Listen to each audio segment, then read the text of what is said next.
Okay, so good morning. Today's daf is Masechet Bava Metzia daf Yud Daled.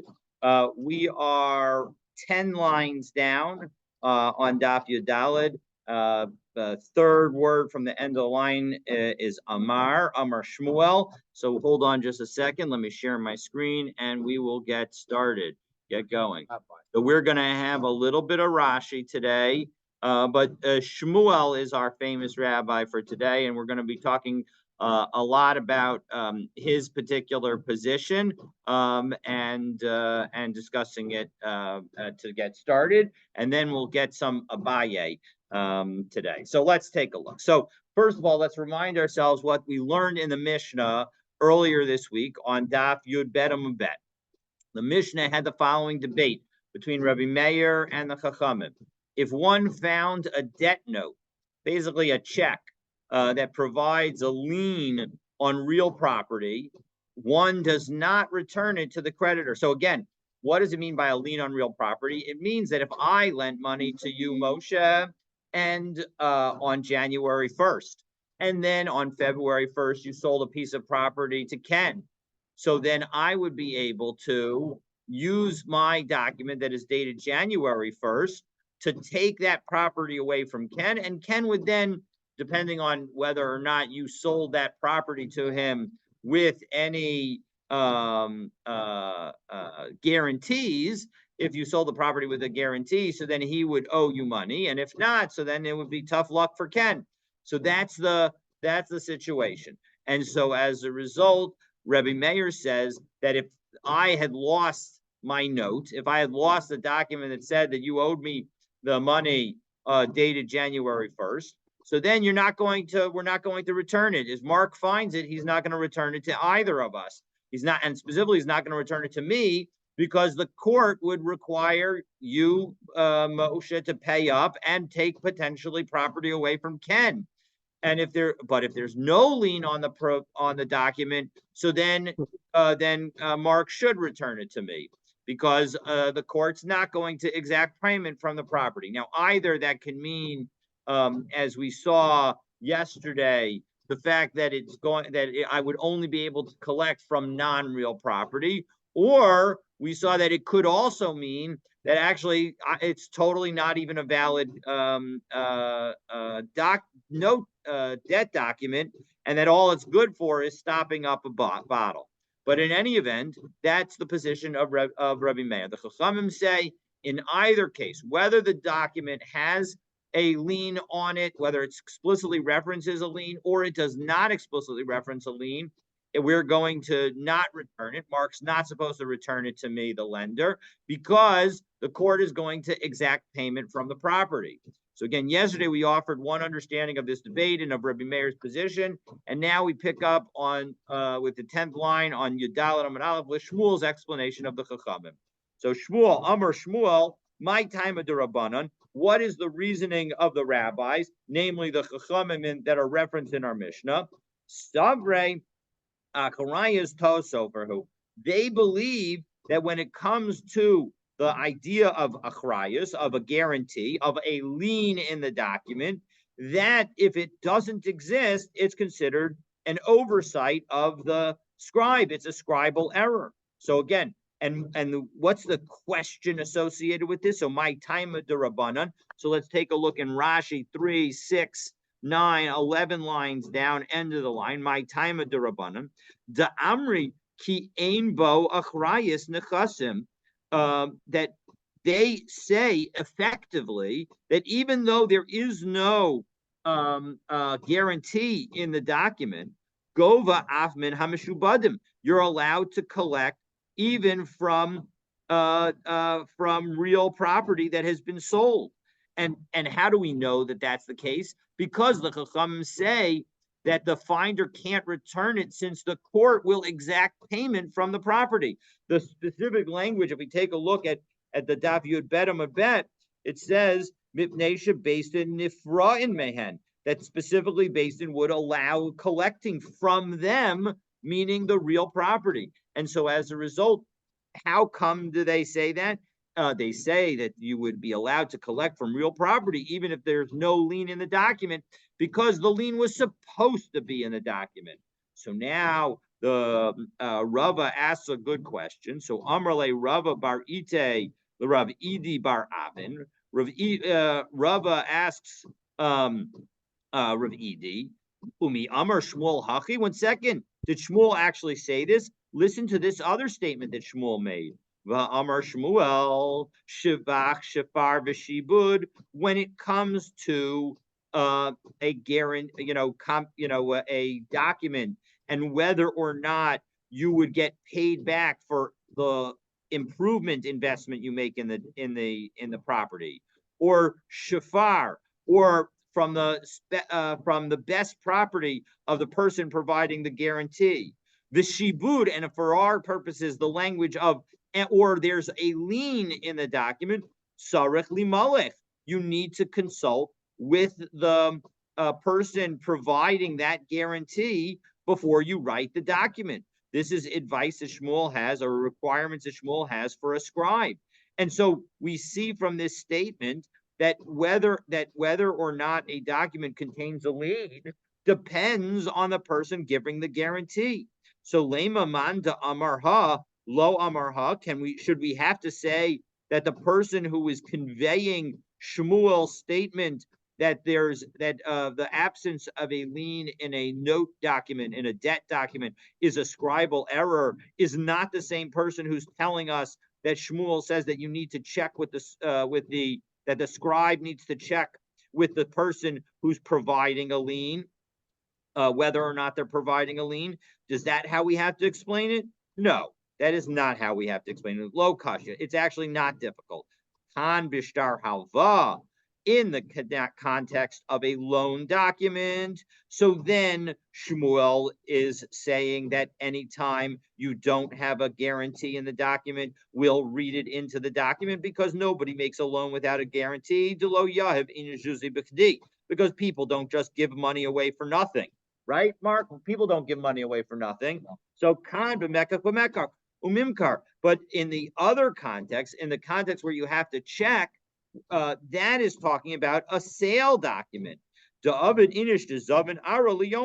Because there are people who will buy property and speculate, and they'll buy property even though it could be that there is some kind of risk that it will be taken away from them, and they'll buy it even without a guarantee, because sometimes people are willing to take the chances, because even though maybe they'll only end up with it for one day, maybe they'll end up with it for a long time. And so as a result, that could be the explanation. But And so who as a has the result, guarantee?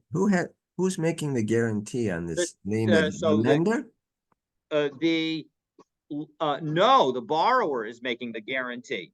So the borrower makes a guarantee that I'm going, again, in the borrower situation, even when there is no guarantee in the note document serves as a method for collecting from property that the borrower sells, even after he's sold, even after, anytime after he borrowed the money. So again, if you borrow money from me, Ken, on January 1st, and then you sell property in Moshe on February 1st, if I have a guarantee, and according to Shmuel, even if we don't write the document with a guarantee in it, I still have a guarantee as long as it's a written document.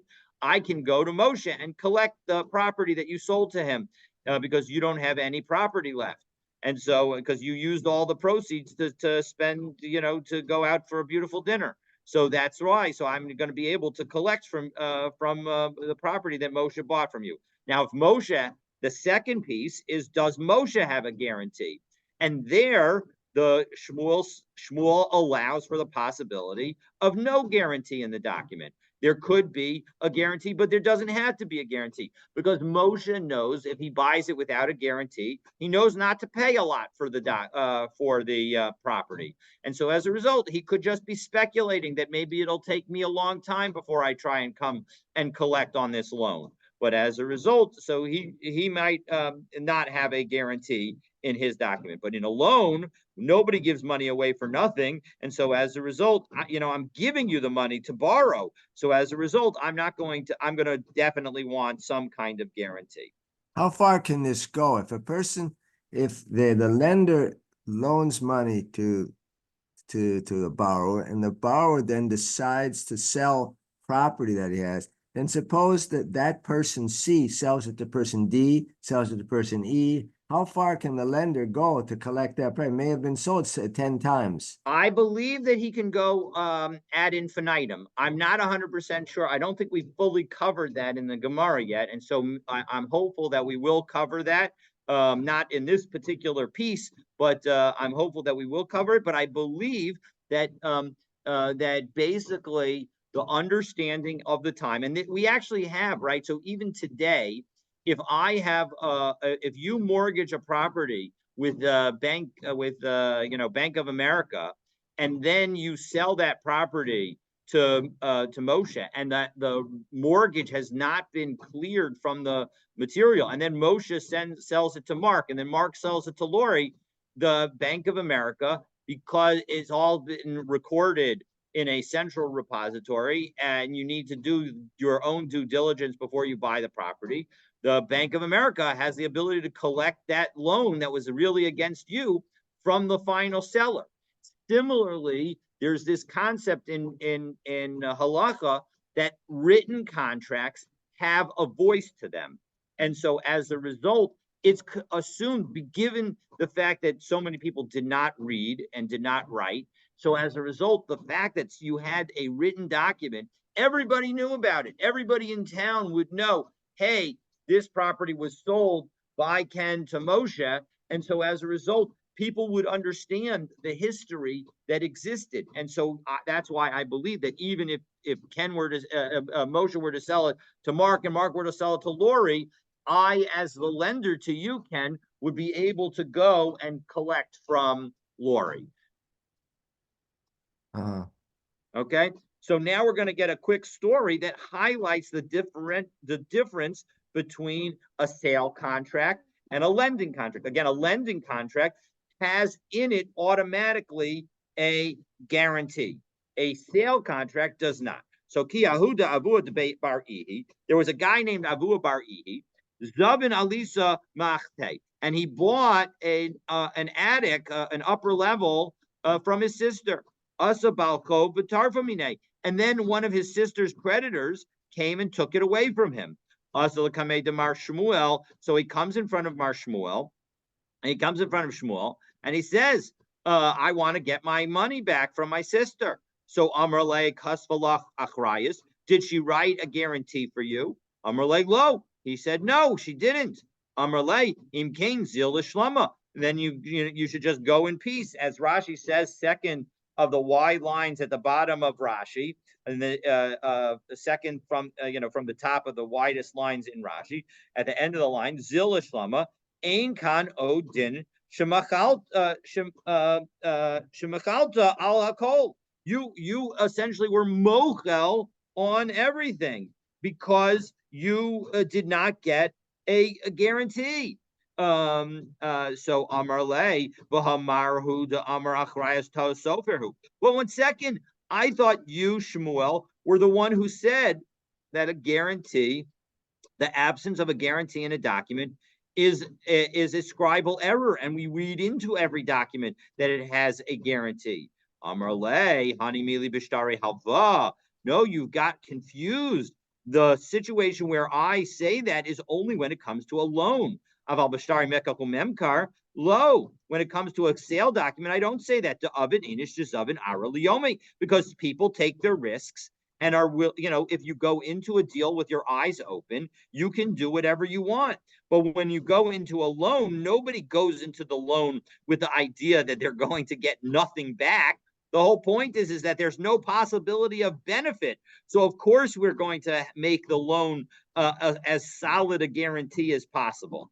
So Amar Abaye, now Abaye teaches us a couple of related lessons. So Reuven Shemakar Sadeh LeShimon Ba'achrayas. If Reuven sells a field to Shimon with a guarantee, Uva bal chov de Reuven, and now a creditor of Reuven comes, the katarv lemine, and he takes it away from Shimon.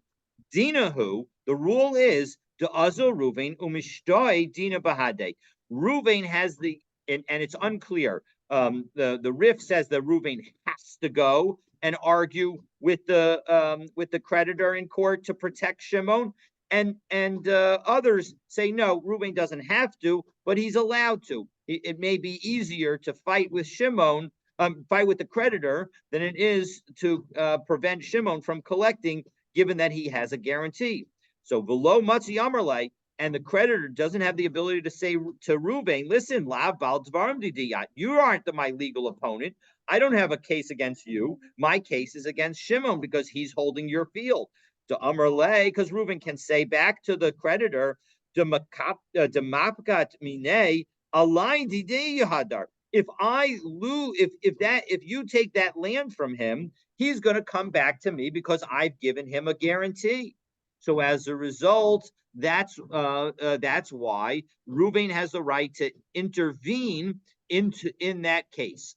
And indeed, presumably in modern law today, this would be also be true. Ikada Amri, there are those who say, Afilu shelo b'achrayus nami, even if the land was sold without a guarantee, Reuven has the ability to intervene. And why would he do so? D'amrle, because Reuven would say to the creditor, Lo nichali de lahevi l'shimon teromis alai. I don't want Shimon to have some kind of complaint against me. I want everybody who's my customer. I want the AAA rating in the Better Business Bureau. And if Shimon gets his property taken away from him, even though I didn't give him a guarantee, he's going to give me a bad rating, and I'm going to lose business as a result. So that's rule number one.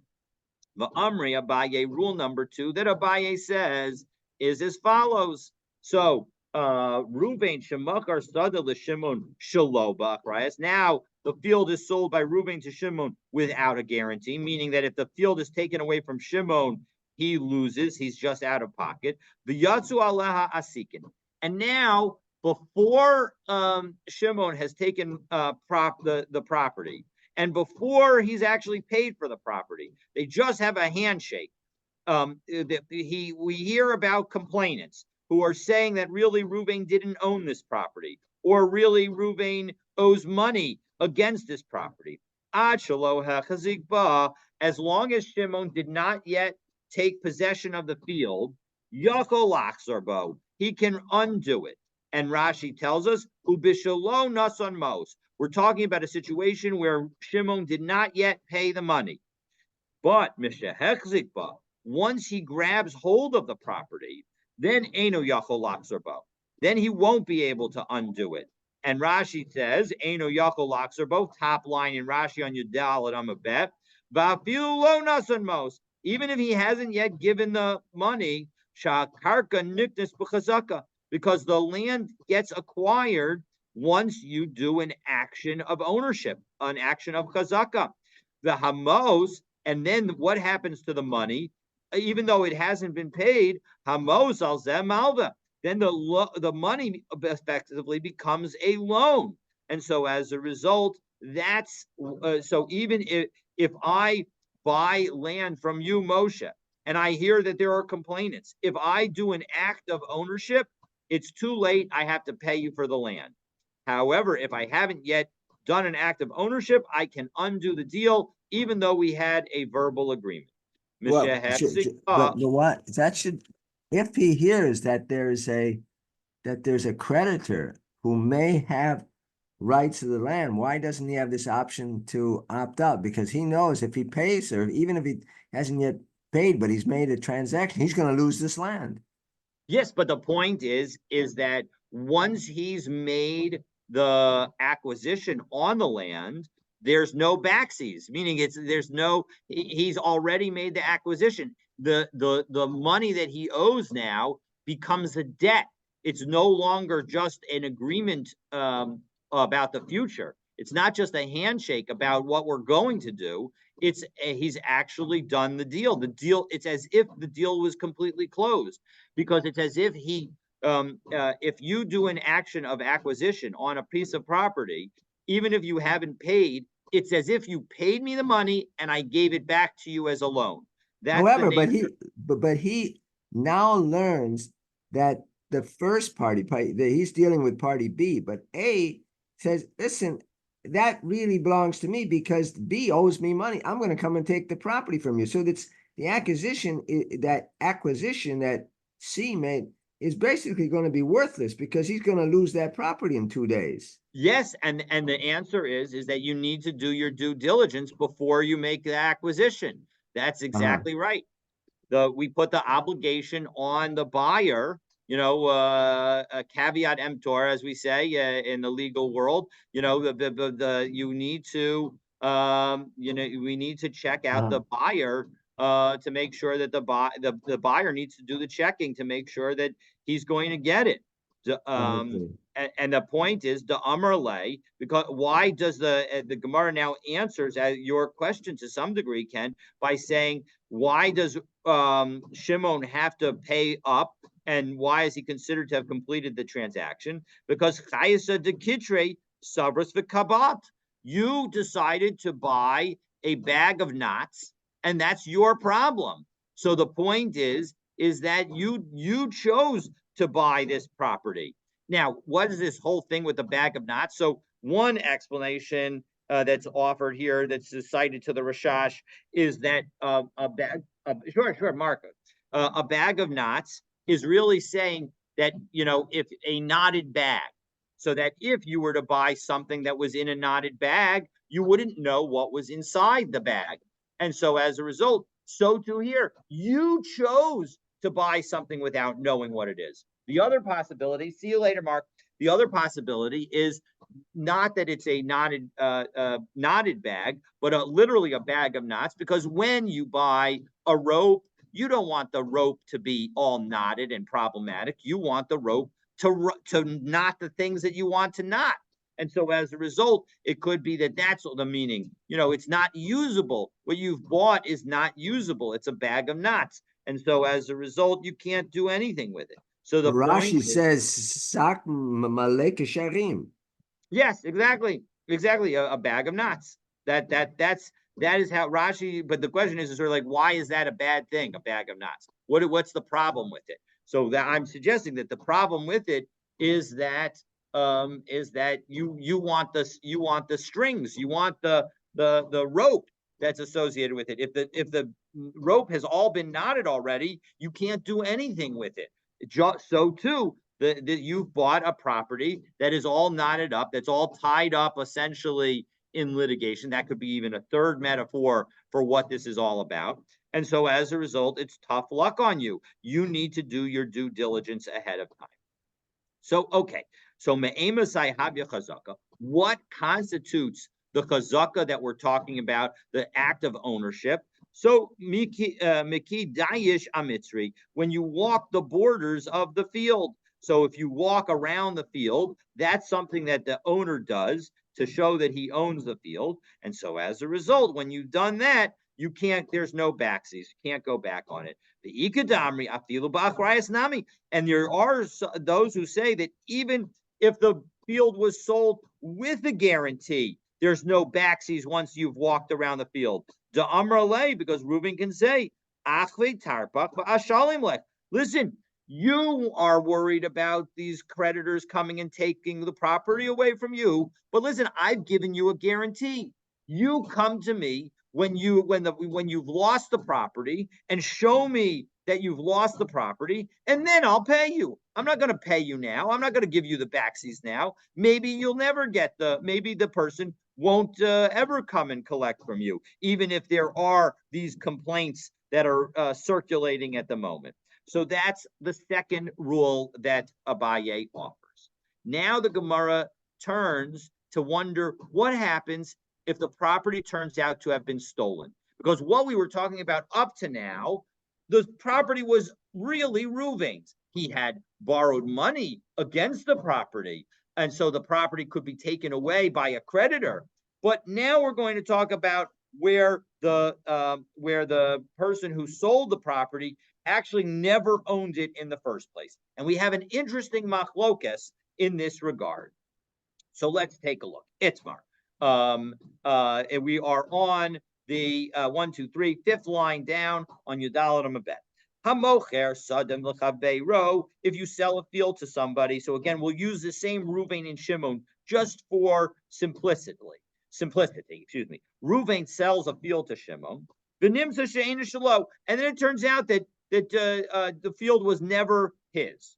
Rav Amar Yeshlo Mos. The guy gets his compensation, v'yeshlo shebach, and if he improved the field, he will get paid for the improvement. So again, we're dealing with a situation where Shimon not only bought the field from Ruvain, Shimon then made improvements to the field. And so as a result, Shimon, when he loses his field to the original owner, Oscar, so Oscar, the original owner, so now Ruvain is going to owe Shimon not only the money that Shimon paid him, but also the money for the improvements.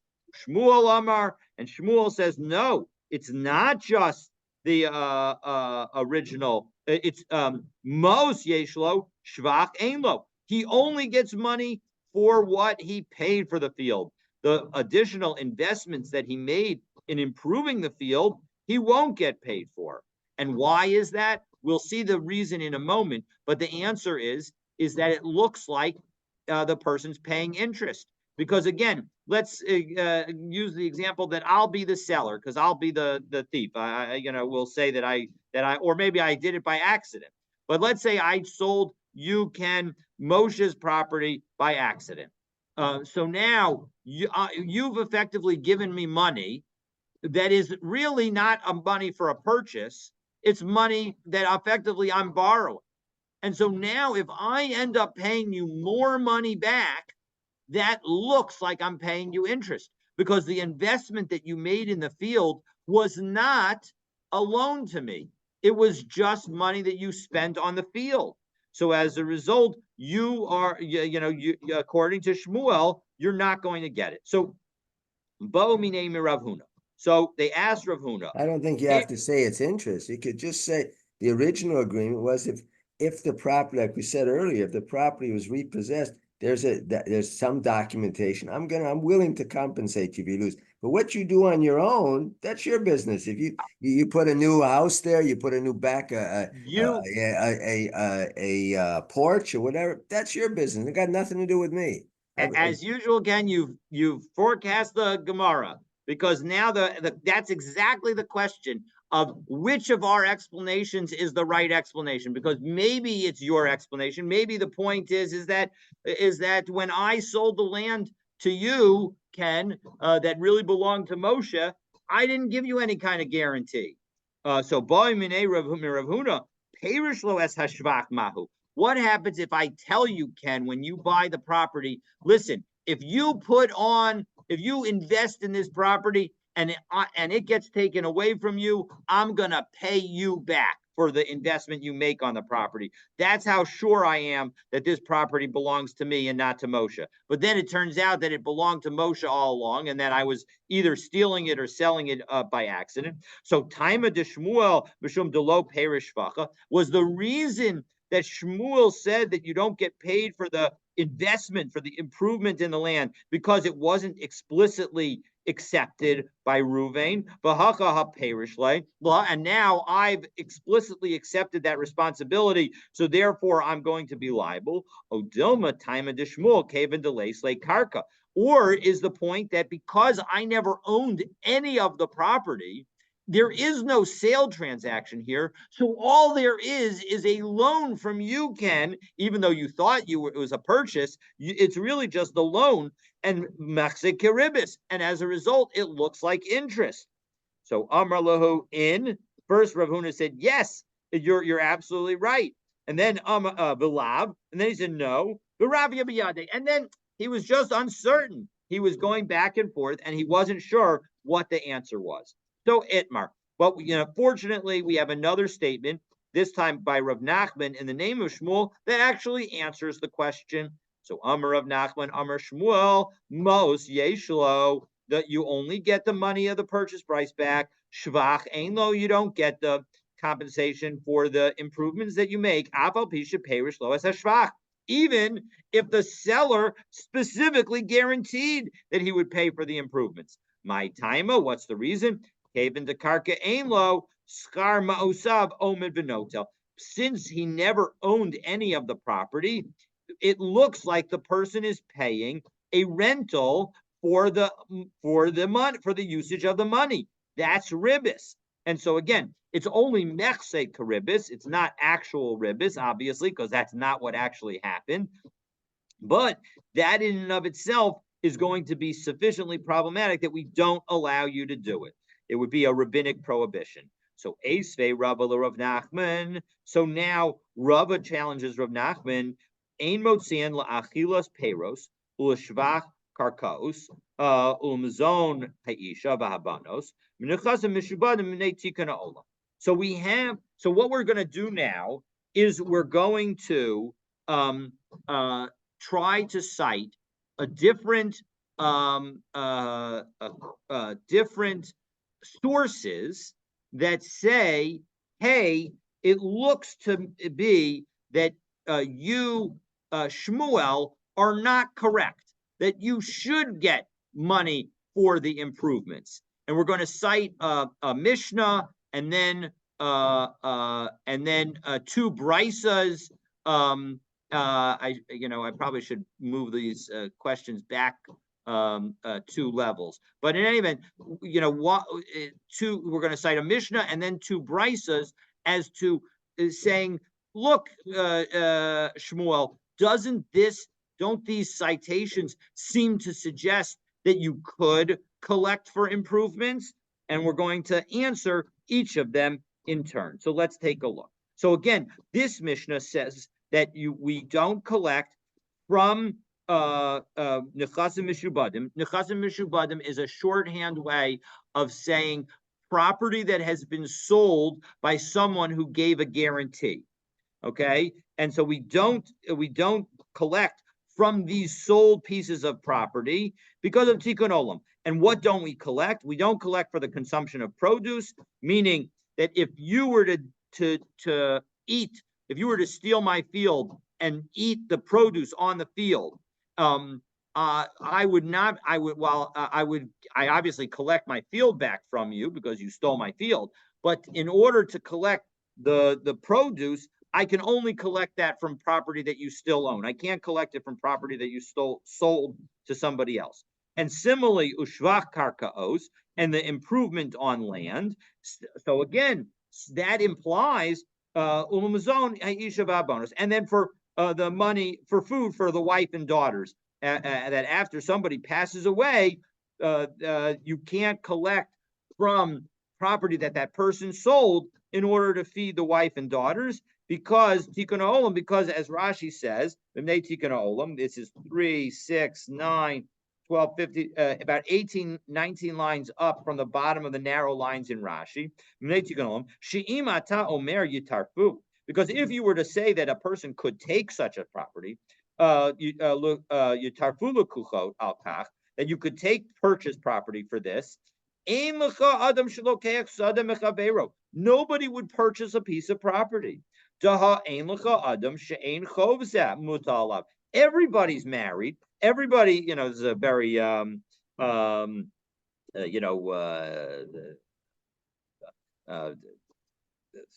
can make people who are single feel bad. But in any event, the point is that in those dates, most people were married, and therefore this was an obligation that would be on most people. So if you were to buy a field from somebody who was already married, you would essentially have the risk that the person you bought the field from would die, and then the estate would run out of money, and then they would come and collect the field away from you. But davar she'ein lo kitzva, and there is no set limit to how much the wife could be owed, because she might, he could die at a young age, and she could die at a very old age, and so as a result, there's literally no limit to how much money that might be needed in order to support her. Titzvahi, v'achilos peros u'shevach makarkaos, and similarly, when it comes to the value of fruit that is eaten, or the value of an investment in property, nami davar she'ein yadua. This is also something that won't necessarily be known ahead of time. Who the ein halakuchos yodin lehizaher b'kach. And so as a result, purchasers of property won't know to be worried about it and won't be able to protect themselves. And so as a result, that's why we say, because of tikkun olam, for the best of the world, we're going to say that we're not going to allow you to collect from them. So So not collecting, I'm confused, not collecting from whom to pay the wife and the children? So again, so the in this case, the husband has died, and before he died, he sold property to someone, and so now the estate has run out of money to buy food for the wife and daughters. And so the thought is maybe we should allow the wife and daughters to collect from every person who ever purchased land from the husband and father. So, and the answer is we're not going to allow them to do that. And similarly, when it comes to the case of improvement on the land, we say mishabde lo hu de lo maktina. We're not going to let the person collect from sold property. But if the person still owned the land, we would allow the person to collect.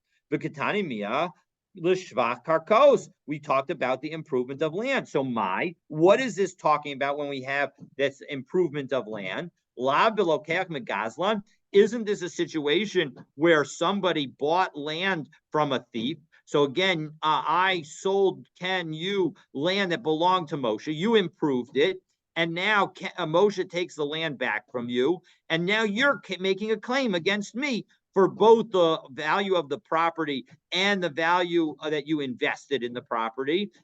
So isn't that the case that we're talking about? And the Mishnah explicitly says that you can collect from property that I own, even if you can't collect from property that I have sold. No, it doesn't. The situation could be a little different. Bivalchov, we could be talking about where Ken, you bought the land from me as a debtor. I sold the land to you, so I borrowed money from Moshe on January 1st, and I sold you the land, Ken, on February 1st, and now you invested in the land. So that could be the situation. You can claim against me both for your original purchase price, which I would certainly owe you, even from property that I previously sold. That I sold afterwards. So if I then sold a property to Mark on March 1st, you'd be able to collect from that property that I sold to Mark on March 1st because you bought your property before that. And you would be able to collect from me directly, but not from Mark, and not from anybody else who bought property from me when it comes to the investment that you made in the land. The investment that you made in the land, you'd need to get from property that is still in my possession. Well, 1 second, you want to tell me that this is not talking about a thief, but rather a balchov, bevalchov, ema. What about the first part of that Mishnah? Again, this is a Mishnah in a Maseches Gittin, because that Mishnah in the first Maseches Gittin says, ein motziin la'achilas peiros, ve'i bevalchov, balchov mi islay peirei. Well, 1 second, we say that we don't collect property for consumption of produce. But if you're talking about land that was seized by a creditor, you don't get, there's no right to get the produce from a purchaser. Meaning that if you were to collect, if you were to, again, I borrowed money from Moshe on January 1st, and then I sell you my property on February 1st. And now Moshe is coming to take that property away from you because I'm out of assets. And so as a result, he's collecting the property from you. So now what does he do? So he gets to take that property. But if in fact you have grown fruit on that property and that fruit is ready for picking, he's not allowed to take that fruit from you, Ken. You get that fruit. So as a result, you should never have a situation where you would be trying to collect fruit rights from me, because Moshe doesn't have the right to take that fruit. So V'hamar Shmuel Balchov go be'es shvach in abal peiros lo. Because again, Shmuel says that when a creditor comes to collect he will take any improvements that you make in the land, Ken, but Moshe will be able to take, but he won't be able to take any of the fruit that is ready to be eaten that's on the land. So Ella, Pshita begozel benigzel. We must be talking about where something was stolen. Umidresha begozel benigzel. And since the beginning part is talking about property that was stolen, Seifanami begozel benigzel. It must be that the end of that Mishnah is also talking about stolen real property that was sold. So me de our area. Once again, that's not a good argument. Hakadisa. Each case could be its own case. So the first case is talking about stolen land, and the second case is talking about a situation that where a creditor takes the land away. The holo tani haka. But 1 second, we've got a brisa that seems to suggest otherwise. Because look at this brisa. Lishvach karkats kaos ketzad. What's the situation of improvement of land? If you stole a field from a person, and now the field leaves the possession, and right now we're going to assume that it leaves the possession of the thief, kishahu gova, when he collects the compensation for his loss, when the thief collects the compensation for his loss, gova as a karen minachasim mishubadim, he can collect the principal from even from sold property. But when it comes to the investment that he made in the land, he has to collect it from property that was not that is still in the possession of the owner. And so, in second, Hekidami, what's the case? Because if you want to read it literally, as I just did, that would somehow Gazlan Miman Gabe, is the thief going to collect from anybody? The robbers don't collect for any money that they spent on the field. That's not going to be correct. No,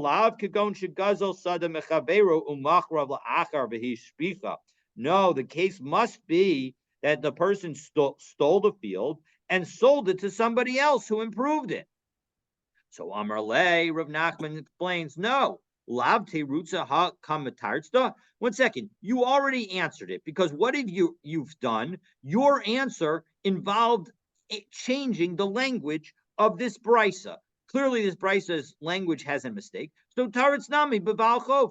I can reread this brisa. Once we're rereading the brisa in one way, we can reread it in another way and say that it's not talking about where it was stolen at all. We're talking about where it was claimed back by a creditor. And we're not talking about a case of theft at all. Well, Tashma, well, what about the following brisa? La'achilus peiros ketzad. What's the situation where one gets paid back for the consumption of produce? Hare shegazel sada mechabeiro v'hare Again, a person stole a field and it was taken away from him. And again, we assume that it means that it was taken away from the literal reading is that it was taken away from the thief. But of course, that doesn't make any sense. So kishahu gova, when he now collects for the loss, gova sakaren minachasim mishubadim is uferus gova minachasim b'nei chorin. He's going to collect the principal from even sold property and payros from property that is not sold. And again, if you want to again read it literally,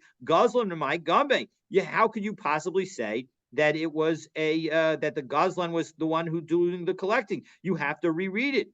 And Elalav Kigon Shagazo Sada Mechavero Umakro La'achar Vehishbicha. It must be that the person stole it and then sold it, and then the buyer of the property improved it. And we can't, in this instance, say that we're talking about a Baal Chov, because remember, Shmuel's the one who says that even in a Baal Chov situation, there is no collecting from the fruit. The Baal Chov, the creditor, doesn't have the right to take away the fruit that has grown on the property from the person who purchased the property from the debtor. So Amarava. So now we're going to have 3 different answers to this question, 3 different ways of reading this brisa. So Amarava Hakabamayskinen. Here's what we're talking about.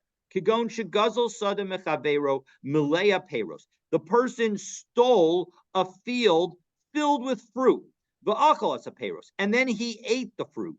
V'chafer ba boros shichinumaros. And then he dug up the field, ruining the value of the field.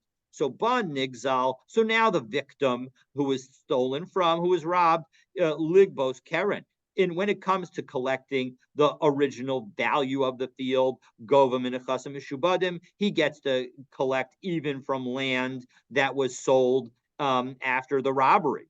So ba nigzal ligbos peiros. But when it comes to collecting for the fruit that was eaten by the thief, that has to be taken only from property of the thief that is still owned by the thief and not property that he sold. So that's answer number one. Answer number two.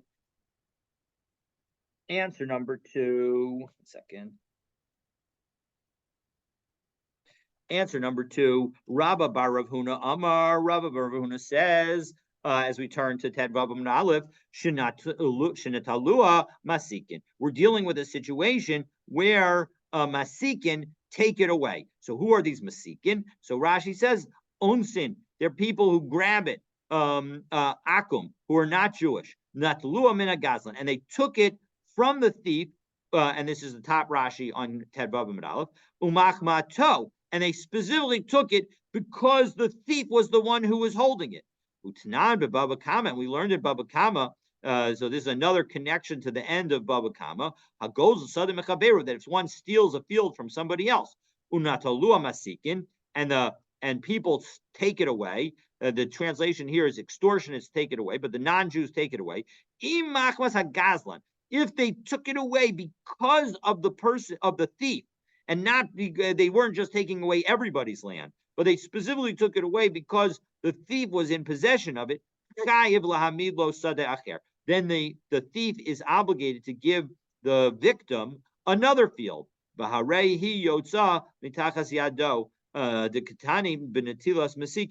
And again, and it goes out from his hand, because again, we said that we're dealing with these people who are extortioners. So in that situation, But aren't they thieves also? I mean, yes, they are thieves, but they're so you got thieves taking from thieves, basically. Correct. That's exactly right. You have thieves So, taking. so where's the job? Where, I mean, if I'm a little guy, I don't know that I'm going to contest with thieves and then more thieves. I may just walk away from it. These Well, people you are may, probably, but the point these is people that may be violent people too. well, the good news is that the person who took it from you first was a Jewish thief, and we're going to give the Jewish thief the benefit of the doubt and say that he's not a bad guy, other than he was hard up on his luck. And so, as a result, when you try to collect from him, he will pay up. And indeed, the Jewish court system has control over him and can make sure that his property gets taken away in order to pay you back. So uban nigzal. So as we pick up again, third word on tezvamud of Aleph Aleph, ban nigzal ligbos keren. So when the victim now comes to collect from the thief who himself was stolen from, he can even collect from property that the thief has sold to somebody else. But ban nigzal ligbos peiros. But if the victim comes to get the back paid for the fruit that was on the property, then he can only collect from the thief's property that is currently in his possession. So that's answer number two. So that thief's property in his possession is also stolen property or not stolen property? No, presumably not stolen property. Not stolen property. So Rabba lo amar Rabba bar Huna. So Rabba, who says that we're talking about with the destruction of property, he doesn't like Rabba bar Huna's answer because hare he yotz amitakas yado, because the Brisa said that the field left the robber's possession. Bedina mashma, that implies that it left it in a legal methodology, not through force. But Rabba bar Huna amar lo amar karava, and Rabba bar Huna doesn't like Rabba's explanation because hare he yotza mitachas yado, focusing on that same language of it leaving the possession of the robber. Be'ena mashma, that implies that it left it in its original undamaged state. So as a result, neither of them like each other's. And Rav Ashi offers a third explanation. Rav Ashi amar litzdadin katani, that actually it's two different cases. Kigon shegazel sada mechavero milea peiros, that when the thief stole the property, it had all the fruit on it. And the thief ate the peiros, umachar es sada, and then he sells the field. So balokeach ligbos keren. So when the purchaser of the property comes and tries to get paid back for for having bought stolen property from the thief, so he gets to collect gova minachasim mishubadim. He gets to collect even from sold property. But when the victim comes to collect from the thief and he's trying to get back his the value of the fruit that was on the field when it was stolen,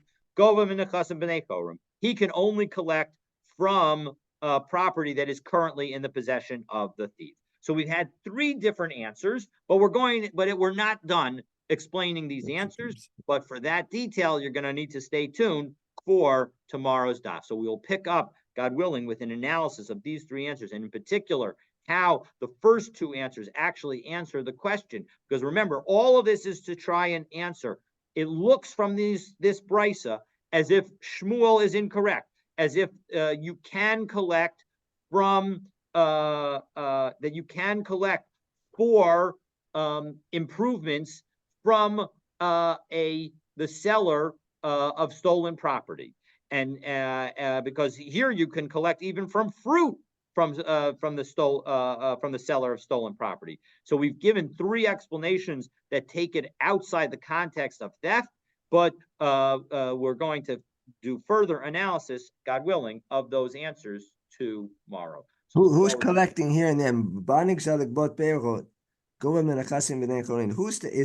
Was this a third party involved, or is this just the victim of the theft, or is the victim in fact a debtor to a creditor that loaned him or sold him the field? Who's collecting here? So in the answer of Rav Ashi, there are two people collecting.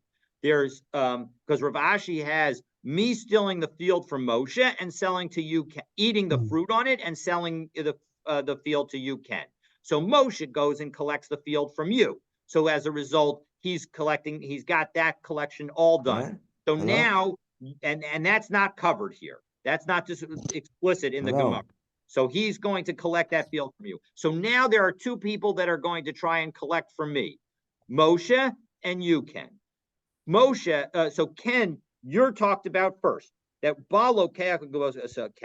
that when you come to collect and get paid back for the principal that you paid me for selling you stolen property, then you get to steal, you get to take even from my sold property. If I sold property to Mark after I sold you the property, and I really own that property, so then you would be able to take that property away from Mark.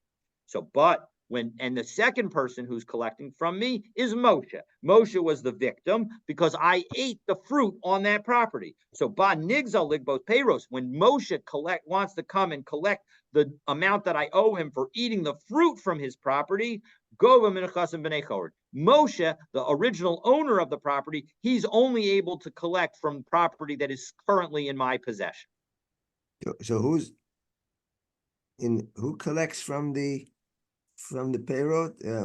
That's the person. Who's the victim there? The victim is the original owner when it comes to the fruit. The original owner of the field that I stole gets to come to me, and I pay him back for the fruit that I ate. But I only have to pay him back from property that is currently in my possession. He does not have a right to collect from property that I no longer own. So he's the original owner of the real property that I sold to you. 1 second. You sold the property to me.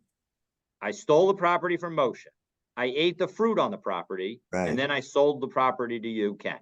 Oh.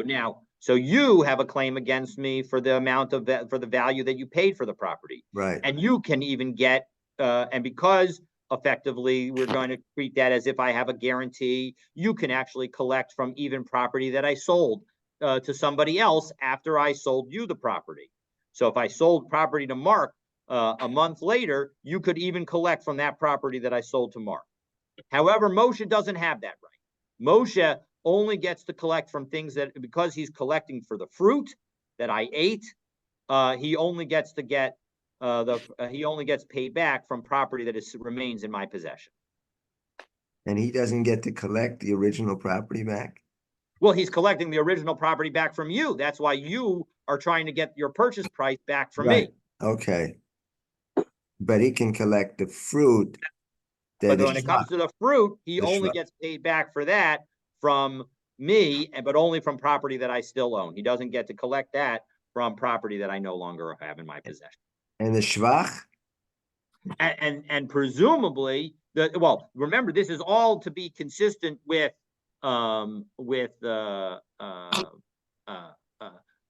consistent with Shmuel. The shvach situation, there is no shvach in this situation. And if you were to have shvach, Shmuel would say, if you had invested additional money, Shmuel says that you cannot collect that from me at all. Because again, if you collect that from me, it looks like I'm paying you interest. So what happens to the shvach? It's lost, basically? Yeah, you would lose the shvach. You would lose the shvach, according to Shmuel. The person who... Because you bought the property from me. You bought the property from me. And you bought the property from me. And it turned out that I had stolen the property. And so as a result, your investment in that property, now... I built a shed in the backyard, or I built a barn. I lose it. 100%. You built a house on the property, and now Moshe is going to get it. Now, the truth is we saw in Bava Kama that there is some right that Moshe would get. Moshe would have. You may have a right to collect from Moshe the retail value of the improvement. Because Moshe obviously is benefiting from your investment in the property, but you definitely will not get paid back the full investment that you made in the property. Or if the full investment that you made in the property is less, then you would get paid the investment and not the value. But the point is you definitely don't, what Shmuel is saying is you don't have a claim against me. But suppose I built a barn in the backyard. Yep. So that's the shvach on the land, okay? That's exactly right. That's exactly right. I could lose it, but let's say I know he's coming to collect. Let's say I tear it down and transport and take it away with me. Yeah, that would be fine. I think that would be fine, because as long as you're giving Moshe back the land and in at least the same condition that he has it, so then he has no claim against you and he has no claim against me. I could take back the shvach that I constructed. Yeah, whatever you can get, but often the shvach is the fact that you plowed the land and you planted in the land. Right. So so then there's not much you could do about it. Right. But yes, you're absolutely right that you could take a shed or barn that you put on the land. You can remove that from the land. I would think so.